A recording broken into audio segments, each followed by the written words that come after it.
Hello everyone. Today we are going to talk about a horror thriller film called Things Will Be Different from 2024. Enjoy your viewing. Joseph and Sydney, a brother and sister, met in a small diner. Some time ago, they had pulled off a robbery together, during which they got $6 million. The man brought the money in a large bag. They briefly discuss a plan of action for the near future. Sydney needs the money to pay off her debts and provide for her daughter. She wants to make up for her mistakes, because she regrets not being there for her daughter the way she should have been. First of all, the brother and sister have to hide so that no one finds them. Joseph tells them that he knows a place, but at that moment a police siren goes off outside the window, and they run away. In the forest, they change their clothes, throwing their old clothes into the swamp. Joseph says that his friend let them hide in her house, which everyone has long forgotten about. Soon they come to a cornfield and hear gunshots. They cautiously sneak up to the right place. To their surprise, a car is parked in front of the house, and 3 boys are having fun shooting empty bottles with guns. Sydney notices the hooligans, but they are not intimidated by her gun. However, when Joseph comes out from the other side, the bullies run away. Her brother suggests that they hurry. They enter a house with no one inside. Joseph immediately notices a large clock, and then he and his sister look around the house, noting the disorder and neglect of the house. At this point, they hear police sirens again. Sydney suggests running, but Joseph points to the pantry door and declares that this is exactly what they were looking for. He then runs over to the clock on the first floor and starts turning the hands in a certain order. Sydney does the same with the other clocks. When the clocks start to chime, the siblings enter the pantry and close the door behind them. Thunder and lightning roar over the house. Joseph opens a notebook and orders his sister to dial a number on an antique telephone inside the room, then hang up as soon as she says the right words. Outside, they hear the voices of police officers searching for them. Sydney dials the number and says a few words, then immediately hangs up. Darkness and silence ensue. After a while, Joseph opens the door and they go outside. There is not a soul around. Everything is tidy and cozy. All things are put in their places, and the clock has stopped. Joseph, following the instructions, turns on the clock in the living room. Sydney can't believe that they have succeeded and are now safe. Joseph reminds them that they need to stay here for at least 14 days, which doesn't seem difficult. The fridge is full of food and alcohol, and there are a bunch of CDs on the table to help them have fun. On the first day, they just relax. Joseph goes for a walk and looks around the grounds, while Sydney takes a bath and tries on an old dress hanging in the closet. On the second day, they cook dinner and spend time on the porch talking. In the afternoon, they count the money they stole, planning where and what they will spend it on. Sydney misses his daughter and looks at her photo, but consoles himself with the fact that soon it will all be over, and they will live a carefree life. The brother and sister look at the portraits hanging around the house and practice shooting. Both are masters of this craft, as they have rifles with scopes. 13 days go by like this. In the evening, Sydney explains to his brother the value of some of the things kept in this strange house. For example, a bullhook is not cheap, but modern people simply do not know what it is for. Suddenly, the conversation turns to the topic of family relationships. Joseph thinks he didn't give his sister enough love, and now he's suffering because of it. But Sydney thinks that she is doing well because she has a daughter. Nevertheless, his brother promises to do his best to fix it and pay more attention to her.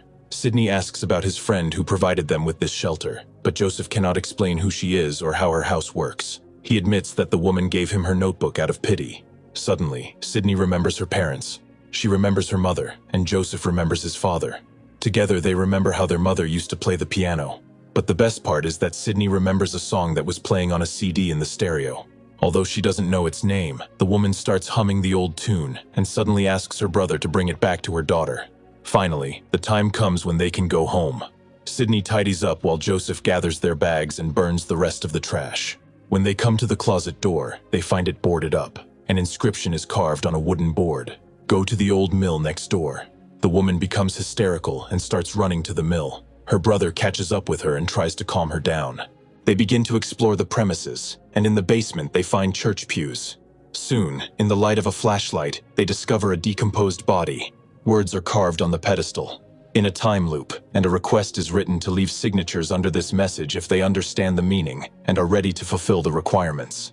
Sydney refuses to do so and runs away. She tries to get out of the house, but suddenly she feels sick and realizes that she cannot go outside the circle. Her brother pulls her to safety. Sydney regains consciousness, but cannot believe that what is happening is real. She despairs and cries, remembering her daughter. Joseph explains that the body in the mill belongs to the same friend who allowed them to hide there. He recognized her by her watch, a family heirloom. They try to figure out if anyone can find them, but their trail is so confusing that there is no hope for help. Joseph has no choice but to sign the warning. After that, a safe instantly appears in front of them. Remembering the notebook, the man opens it, checking the numbers written in it. Inside, he finds a tape recorder and an inscription. Say the right words and close the door to establish a connection. Joseph complies, and a minute later, after turning on the tape recorder, he hears an unfamiliar voice. The stranger tells him that they should not be on the farm. He knows about the money, but then the tape recorder suddenly stops. Joseph assumes that they are talking to the future. Sidney repeats his actions opening and closing the safe, and the voice appears again. Now he declares that he intends to erase all traces of their existence in order to preserve the delicate balance of this place. But Joseph realizes that the strangers need something from them, otherwise they would have destroyed them long ago. Finally, the voice informs him that the only way to stay alive is to stay on the farm and eliminate the mysterious visitor who will arrive at an unspecified point in the future. The brother and sister must destroy his remains, and then the unknowns will help them get out of here. The brother and sister return to the house. Sidney checks the cupboards and the refrigerator. They are again filled with food and alcohol. She plans to arrange herself so that she can always control the approach to the house and not miss the stranger's arrival. Sidney is convinced that if they are stuck here, their lives are over, but she is willing to try to get out. Joseph suggests that they set up shifts and divide up the duties, and Sidney pours out the alcohol. The pair places their weapons in hiding places in the house, the yard, and the mill. While Joseph keeps watch, Sidney searches the house, studying the old portraits and photographs on the walls. Then they switch places, and now Sidney is exploring the neighborhood. Almost a year passes like this. The brother and sister do not lack for anything. The refrigerator consistently provides them with food. They can take care of themselves and live in comfort. Sidney continues to explore the house, reading old newspapers, magazines, and documents. She watches tapes of TV programs and practices with a bullhook. In the evening, she makes a fire, and one day tells her brother that she found a box of photographs at the mill. This helped her realize that the people depicted in them were not the first owners of the farm. The history of the place reflects the events before the Korean War in 1955, and then there is no evidence that anyone lived there after that. The naval officer pictured in one of the photographs in the hall died around the same time, probably after falling down the stairs. She believes that it was around this time that those who took over the place with their technology appeared. They equipped the house, installed electricity, heating, and even television. For some reason, they used this space in time, and when the brother and sister made their way here, they got stuck in a time loop. Still, this doesn't answer their questions. Joseph is annoyed, trying to make his sister believe that all this happened because of him. He is even ready to blame his parents, and believes that those who have arranged all this do not care about them at all. They do everything just because they can. There are no uninvited guests here, and therefore they will never return home. All they can do is die slowly. A quarrel breaks out between the siblings because Joseph is sure that Sidney doesn't believe him and thinks that he is preparing to leave her here. Soon he pulls himself together and they make up. They go downstairs to the lobby, and while the girl watches TV, Joseph looks at their identical tattoos, which remind him that they are family. Their wait continues. Joseph tries to contact the strangers again, but the tape recorder no longer works. He begs for a sign because he is tired of the uncertainty, but no one is resting. One day, a mysterious visitor shows up at the farm. He looks at Sidney through binoculars and then goes into the house and prepares to shoot the woman.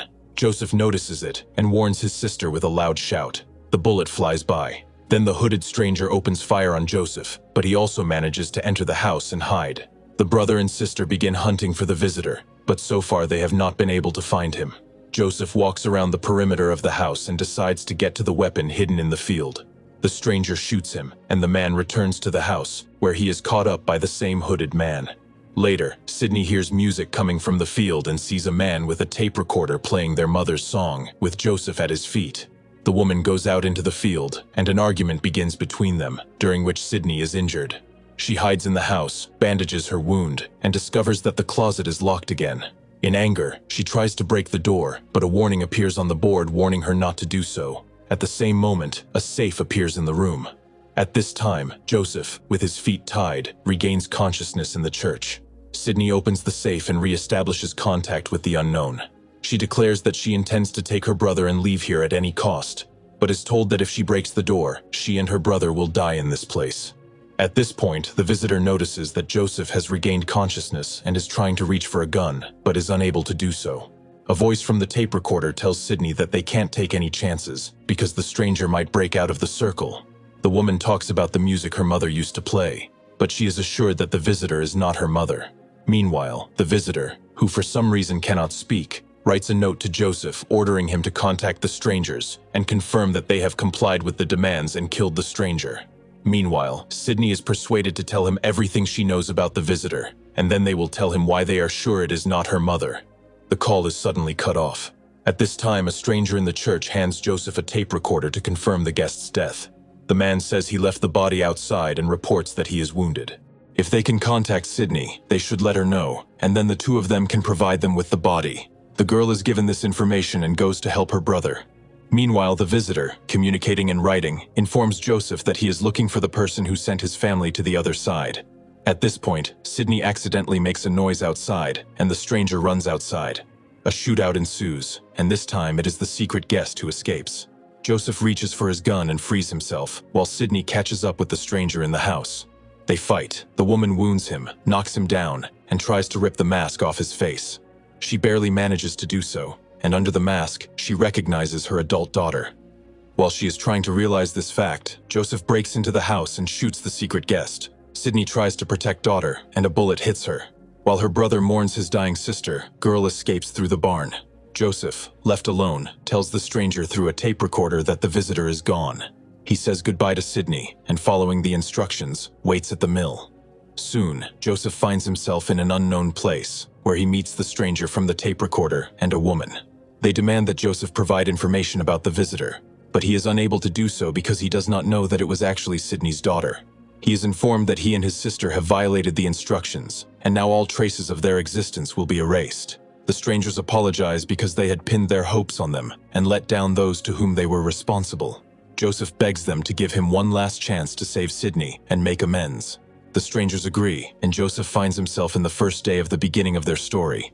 They meet again in a cafe, where it turns out that Joseph has repeatedly experienced this cycle of events because he could not prevent Sydney's accidental death. He tells her that the only way to stop the cycle is to kill him right now, take the money, and return to his daughter. Sydney shoots his brother and flees the restaurant as police sirens approach. If you have watched the video so far, you should know that I am happy to have viewers like you. Thank you for watching to the end. Subscribe to the channel and follow the news. Klonsak Recapped was with you. See you soon.